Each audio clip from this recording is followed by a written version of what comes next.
G'day, guys. It's a pre-game show. A little bit later than usual because the games are starting later than usual for some reason. But here we are with a 7:30 p.m. start at 7 p.m. in the eastern states of America. It's 11 a.m. here, and we're here to look at the games. As one take JRP says, yo. Cool. Yo.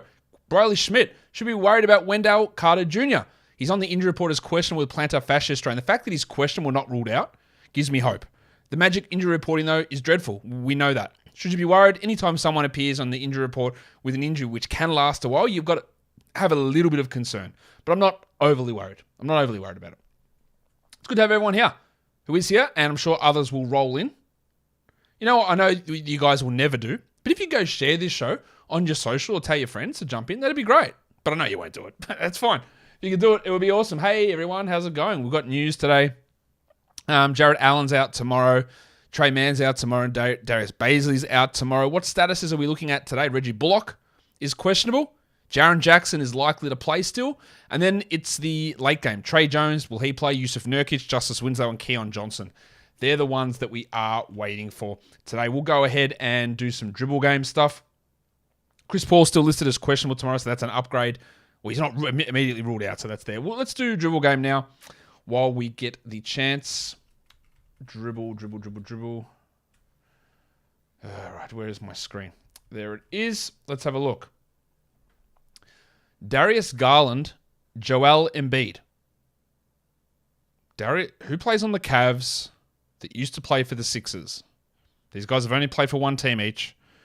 Who plays on Okoro, Wade, Mitchell, Mobley, Allen, Lopez. No, he never played with Embiid. Kevin Love, Okoro, Lamar Stevens, Hal Neto. Bang. Did you guys get that in the chat? What do we do with Bane? Absolutely nothing. Like, he's injured. He's out 2 to 3 weeks. You hold him. You do nothing with it. Absolutely nothing at all. Let's bring the daily lineup screen across and we can have a look to see if we've got anything that has been announced yet. We don't. So we're waiting on that Jaren Jackson news. Someone asked a question that if Wendell Carter misses, do we add Bumba? Yes, we do. Absolutely we do. And if you want it to be precautionary or ahead of the game, you add Bumba and see what happens there with Wendell Carter. But again, the fact that Carter is only listed questionable and not doubtful or ruled out gives us a little bit of hope. So Bumba would become a stream. Would he be a long-term ad? Probably not, because I don't think that this is a long-term injury. But yes, Jaren Jackson is available and is starting. Let's go. Huge news. Jaren Jackson in and starting. I assume he'll be on a minutes limit, but that is 6. That means Santi Aldama is going to come off the bench. Great stuff. Awesome to have Jaren back and Santi. You're just going to make those adjustments there. I wonder how many minutes he ends up getting. That's really good. So we still don't have more info on that yet. Big Alf out long term. You mean Alf Stewart? That's Alf with an A, by the way. Is that you, Mr. Stewart? Well, who the hell else do you think it'd be? Get in here, you pair of flaming galahs. He's out the same as Bane, 2 to 3 weeks. So long term, not really. But obviously, Bane is a lot better than Isaiah Stewart. And if you want to drop Isaiah Stewart, I don't actually care. Like, his upside's not that high. Will Bassi maintain production with Collins back? I'd say probably not. I would look, most likely he becomes the third string center. He might play 10 minutes. He might not play at all. I would be highly doubtful, unless they just decide that Bassi plays over Collins, which they could. But I'm not sure. If Jaren plays today, he is playing today. Is he minutes limit? I would expect so, yes. Do I feel bad for Koo since he's a Pistons fan? Yeah, I do. Like, this, some of the nonsense there, it's out of control. Why is Santi Aldama in the top 5 ads? Because people overreact to stuff and they see, oh, Desmond Bane's out. Like, people ask me this question today, right? Desmond Bane's out. Hey, is Santi Aldama or Brandon Clark an ad? No. Like, it doesn't impact them, like, at all. But people have weird ideas of how things get impacted. And people overreacted to Bane being out. and added Aldama. For what reason? I have no idea. Well, actually, I know why. Aldama played well last game. That's why people added him. Who will benefit with Bain out? Conchar, Brooks, Jones. They will all get more touches and more shots. Conchar gets the big boost in minutes. Jones gets a boost in minutes as well. But they're all just fringe 12-team league players, I think. Should you stash Joe Ingles? Absolutely not.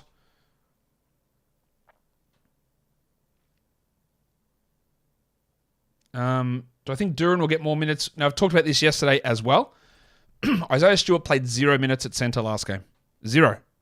So Stewart being out, I don't think impacts Duran at all. It's Bagley and it's Duran who play the centre minutes. I highly, highly doubt that they will play Duran and Bagley together at all. I just don't think they will. Because they've got other options at the 4. Bay, Bogdanovic, Livers. Diallo can push up there. So what I think this does is Stewart moves out of the starting lineup. Sadiq Bey moves back in. Isaiah Livers fills the backup role there, and Diallo gets minutes at the 3. I think Duran and Bagley will play exclusively at the 4, and I don't think it impacts Duran at all, unless Bagley gets into foul trouble, or Bagley's defense is so bad that Casey wants to put Duran in over him. But I honestly don't think that it impacts Duran really at all. But I could be wrong on that, obviously. Morant, Conchar, Jackson, Adams, Brooks, the starting lineup. So Conchar is there starting for Desmond Bain. Tyus Jones off the bench. Again, this is not a surprise. And it's always, context is always important because once the Bain injury came out, people thought, look what Jones did last game. He's a must-add. But that was because that Morant was out, not because Bain was out. And Aldama, of course, coming off the bench as well. You should have dropped him about 2 weeks ago. You can go ahead and do that now. Okay. What have we got here?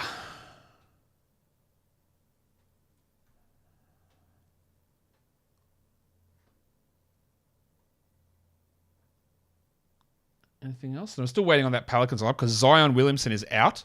Did I put the lineup screen up? I did. The only confirmation we have is the Grizzlies here. So the expectation is McCollum, Jones, Ingram, Murphy, Valanciunas. People ask, with Zion being out, does that impact Larry Nance? I don't think so. Nance really doesn't play the 4 very much at all.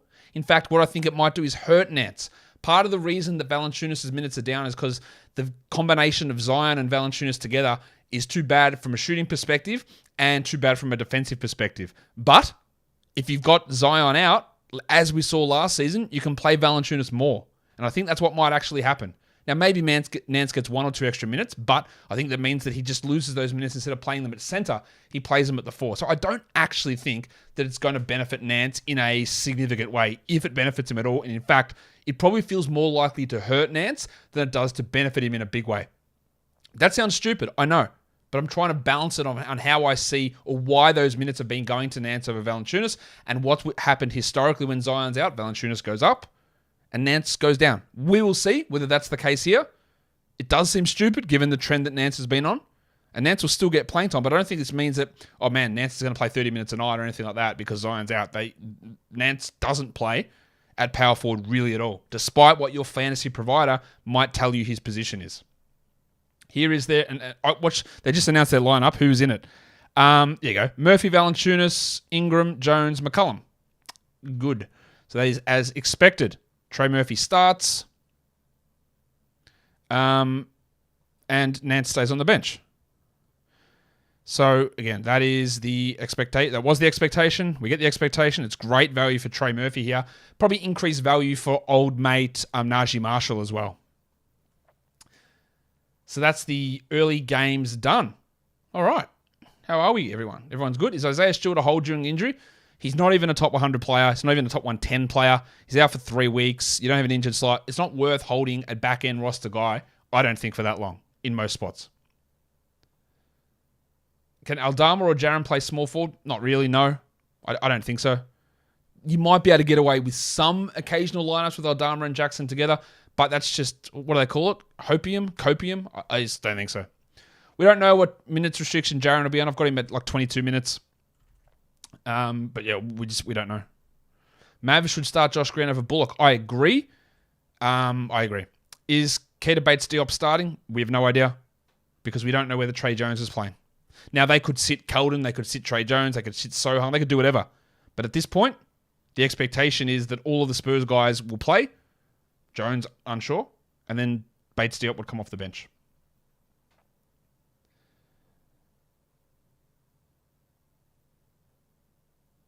Okay, what else have we got here? How many percent do you think Miles Turner going to the Clippers is based on the news today? All right, let's go through this. You hear a trade, you hear teams mentioned, that just means that trade's been discussed and shot down nearly every time. Except for, but even like the Pacers and Lakers trade, how many times have we heard it? Nothing's happened.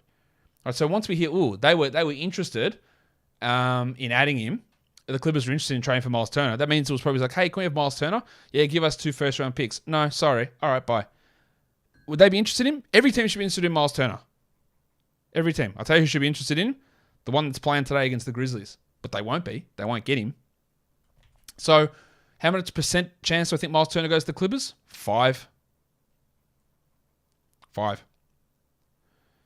Nick, no, you should not stash Joe Ingles. No. Is Gordon Hayward a hold in the Yahoo points to give your ILs full? Probably not.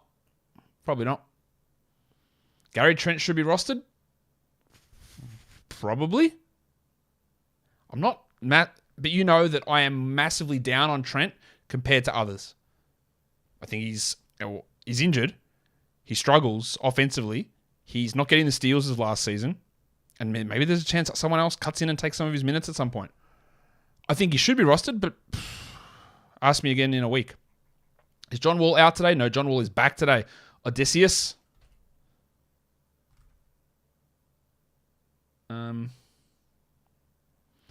Migo says, in adjusting to team build weaknesses, is it a wise idea to offset a bad free throw percentage play with a good one? Let's see Luka with Dame. Not really. What's the point of being in the middle of the pack? What's the point of being 76% free throws? What does it get you? Like, what does it do to actually help you? And then you have to use so much capital to focus on improving that one good category. And if you're in a roto league, it's a different story. In a head-to-head league, if you've got a bad free throw guy who's a significantly bad guy, rather than throwing all of your assets to try and bring that up to being average, just forget about it. Who cares? Just could be bad in that category. Offsetting weaknesses is a good idea in a roto league. In a head-to-head league, lean into strengths. Become stronger in your strengths. Get your strengths up, your 6 or 7 best categories. Get them up, and your worst ones, piss them off.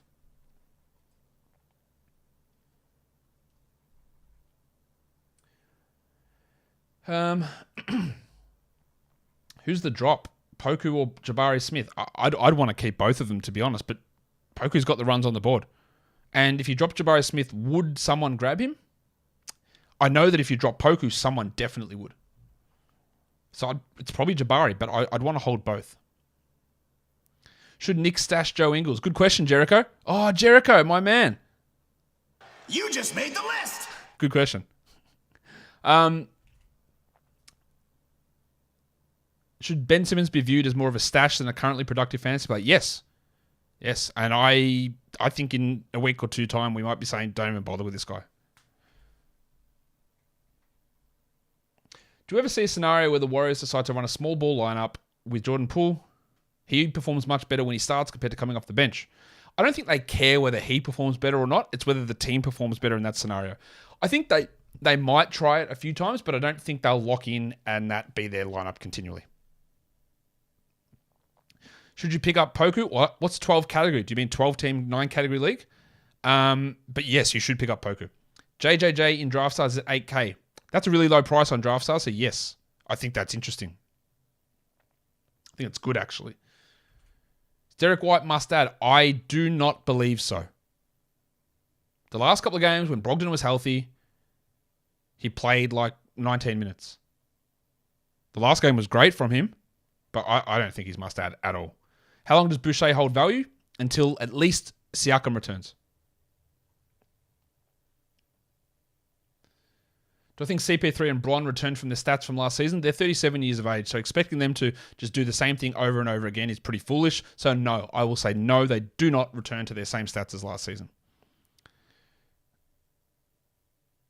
Kennard for a stream? Okay, maybe. I think you might find better options out there, but like he's fine. But the fact is that Wall is back today.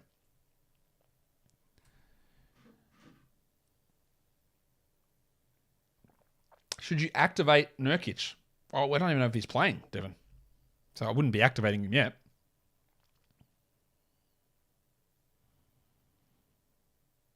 If Tibbs gets fired, does this boost the value for Obi and quickly? Maybe. Almost definitely yes. But it's really... Does it boost the value for them to become useful in fantasy? I don't know. Does it improve their value? Almost definitely.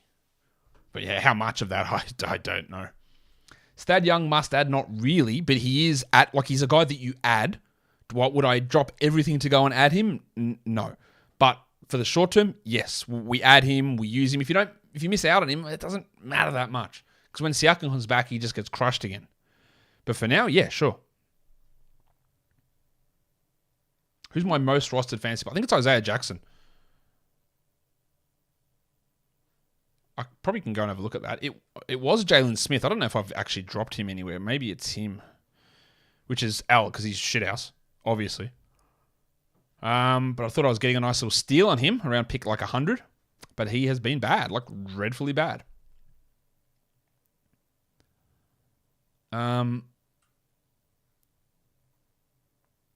Okay. Just waiting to load up to see who is my most rostered players.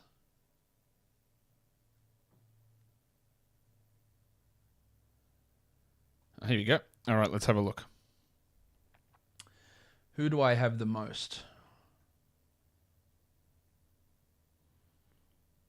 It is Isaiah Jackson. And Malik Monk now as well, that I've added him in a bunch of spots.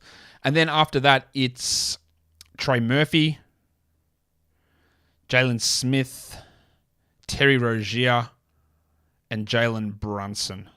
They're my most rostered guys. There you go.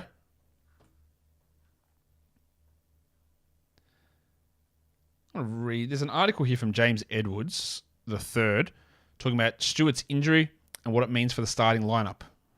I wonder what he thinks it means. I should have just made Sadiq Bey starts. Let's have a look.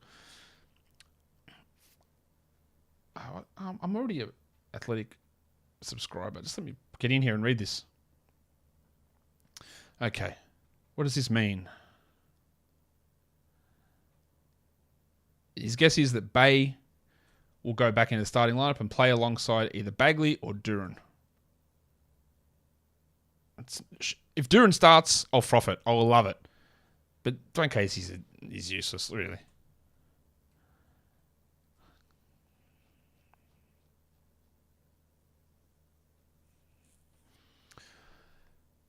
Okay, that was good to see that little bit there, that he's confirming what I think.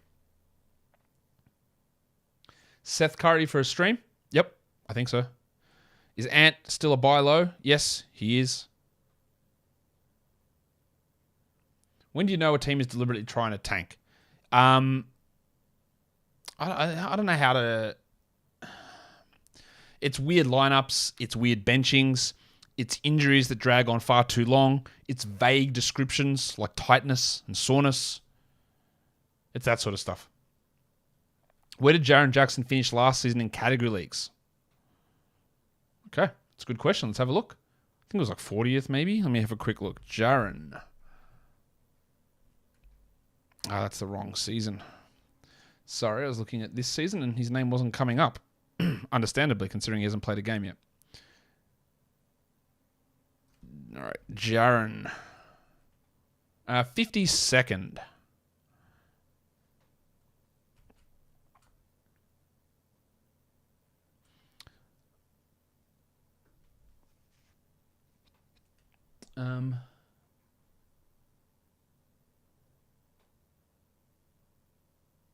Should you buy low on the lip caterpillar before it becomes thick and magnificent? Yeah, look, it's only going to get better from here, mate. So it is a good opportunity to get in on the ground floor.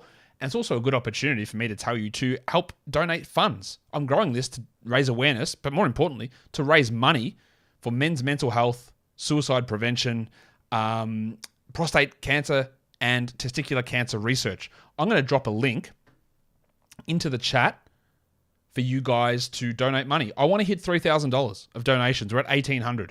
So if you've got anything that you want to spare, throw it in here. Did Middleton suffer a setback? No, he did not. What are the odds OG is defensive player of the year? Look, he's favorite. He's got to be favorite now. I don't know who the actual favorite is, but he has to be the favorite now. But that is, maybe we'll look at that. Who is the favorite according to betonline.net? Of course, got to help those blokes out. Let's have a look at the favorite for, what's the thing that we're talking about? It is defensive player of the year. Sorry, I'm just trying to find stuff here. Player awards. The defensive player. Oh, no, it's not. Wow. He's fifth favorite. It's Giannis, Gobert, Mobley, Bam, and OG. Mobley? OG, what? $10 he's paying? That's crazy. He probably won't win it, but that's crazy. Far out.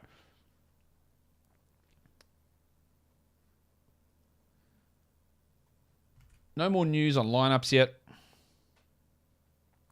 Hartenstein for 32 minutes. Well, obviously, Thibodeau's rotations are unpredictable. But yes, I do think he can get to 30.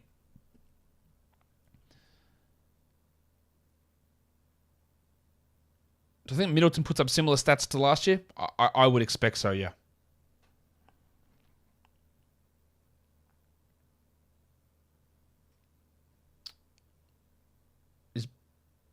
Is Poku a long-term hold even with the team healthy? Who's actually injured on the team at the moment? Trey Mann, Baisley. Yeah, yes, he is a hold. It's going to be up and down. There's going to be fluctuations for sure. But, yeah. Am I concerned about Scotty Barnes? There you go. Am I concerned about Scotty Barnes? All right.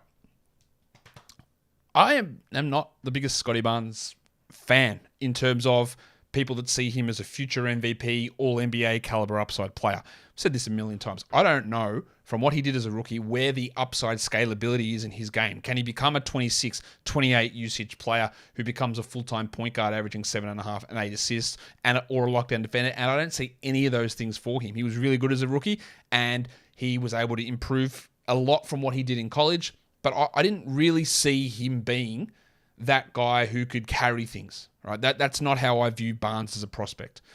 What he has done this season has been disappointing, but it's not, when I was at pains to say this in the offseason, despite all the Raptors haters coming for me, when I said, I'm not sure where the scope he has to get significantly better from last season is. And I said the same thing about Evan Mobley, even though I actually do believe Evan Mobley is going to be a future star. What do they actually improve on significantly from last season? And that's played out. I do think that Barnes is a little bit of a buy low at the moment, but it depends on your expectation. Like, what did you think Barnes was going to be this season? A lot of people thought he was going to be unbelievable. Fringe all-star, people told me, man, they need to trade Siakam to let Barnes cook. He's the best player on this team. Get rid of Siakam, get him out of the way. Like, okay, Barnes is the third best player on this team. Fourth best player on this team. Yeah, he's the fourth best player on this team. And despite what you might think, and you might want to give Dutch rudders and Danish backhanders to Masai Ujiri, because, oh, what a great find. He is the fourth best player on that Raptors team, and he's playing like it at the moment. Raptors fans are in here. Tell me how wrong I am. Is it worth dropping Payne to move Jaren from my injury reserve? Look, I'd probably like to keep Jaren on my injury reserve for one more game, but Payne's value is not going to be high for long. Like, Chris Paul might be back tomorrow, so I think even if you dropped Payne, I don't think it's a problem. If Wembanyama gets injured, does he still go number one? Unless it's like an Achilles, then yes. But Scoot, man, we all know people are tanking for Victor. Getting Scoot at number 2 is pretty sexy. I think Scoot's going to be better than like Jalen Green. I think Scoot's going to be better than Cade. I think Scoot's going to be better than who else? What am I blanking on? Yeah, got guards like Mathurin this season, clearly better than those guys. I think he's going to be great.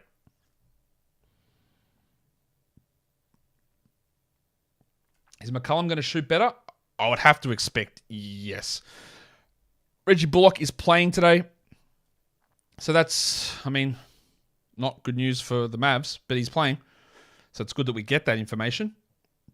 It was really the only status that we're waiting on outside of the Spurs and Blazers. Bullock is in. JaVale McGee is out. Davis Bertans is out. Does Boyan benefit with Stewart out? I don't think it changes much for him, to be honest. Is Bates Diop a play tonight? It's only going to depend to me if someone is out. Otherwise, he was literally, I know he was great last game, but he was actually out of the rotation entirely. So I wouldn't be pinning my hopes on it, to be honest, unless we hear about absences there.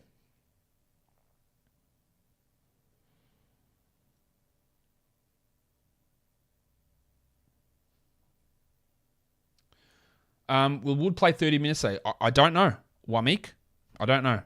So he's played 29 in some games, 24 in some, 26 in some. He was on pace for good pace. He was on pace for good minutes last game, and with McGee out, I would suggest that the likelihood of him hitting 30 is probably higher in this one than it's been in some of the other ones.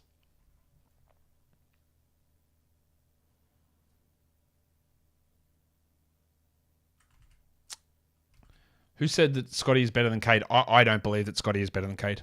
I don't believe that he's long-term better. Oh, sorry, Scoot, sorry. You're right, Scott, I mean Barnes. Scoot, yeah. I think Scoot's going to be really good. I think he's averaging 24 points in the G League as like an 18-year-old. Is AJ Griffin a better player than DeAndre Hunter?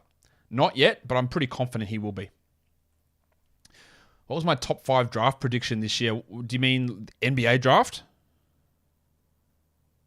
I had Chet 1, Paolo 2, Jabari 3, Ivy 4.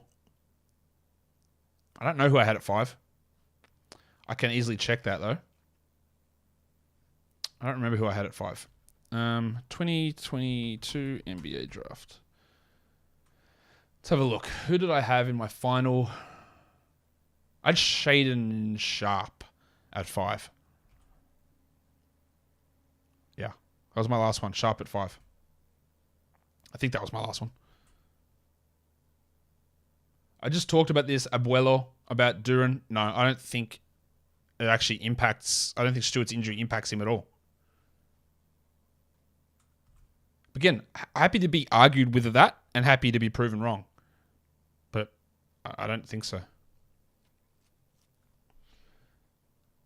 Is Bogdan an important piece? Yes. They really do need him. Yes. But he's coming off a 6-month absence due to knee surgery, so he'll be limited when he comes back. And like part of his value is getting shots and getting assists. And with Trey and DeJounte there, he's not going to have that same opportunity to do that he did last season. So his rest of season outlook is not particularly high. Kennard or Reddish on draft says, yeah, Jesus Christ. That's pretty rough, isn't it? I can't feel confident in either of those blokes. I'll say Reddish, but Jesus, I don't feel good about it. What's my favorite build strategy for head-to-head 9-cat leagues? Whis, it's whatever one works. I don't go in going, well, this is the strat that I need to have. It's based on just the players that I've got. And I'm happily change mid-draft or mid-season or in 2 weeks' time. You just adjust. You don't tie yourself into this is the strategy that works. One I see working quite a bit is punting assists, because in drafts a lot of people chase assists. But you can make anything work. You've just got to make it work. Got a couple more questions here. Will Jeremy Sohan have 9-cat value this season beyond this week? I would say there is a chance, but it probably doesn't hit until All-Star break. And if you're holding him and stashing him, look, remember, it's just so unlikely for many rookies to be useful all season. We get an average of 4.5 top 120 rookies every season. We've got Paolo. He's there. We've got Ivy. I think we're going to have Keegan. We're probably going to have Mathurin. And this is a down year for rookies. It's not a good year.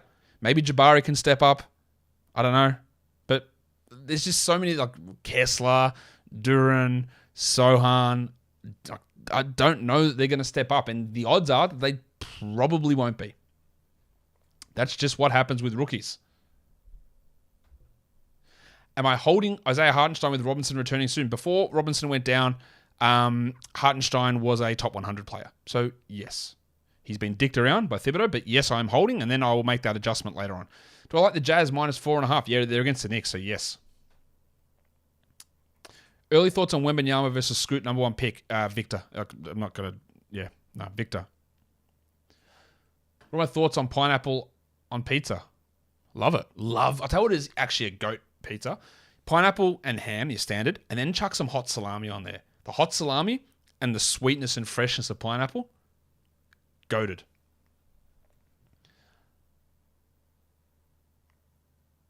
Okay, that's it actually. Time is up. Oh, we just got a bunch of injury news. Jokic is out. COVID. Aaron Gordon is questionable. Bones Highland is out. Holy shit. Ish Smith is doubtful. And for anyone who cares, Patrick Baldwin is out. But Jokic is out. And I'm going to leave you with that bombshell. Because I've got to go and make adjustments over at Basketball Monster. Thanks, everyone, for being a part of the show. It is great to have you here, as always. Hit a like on the way out. Donate DeAndre Jordan. I'll see you guys later. Bye.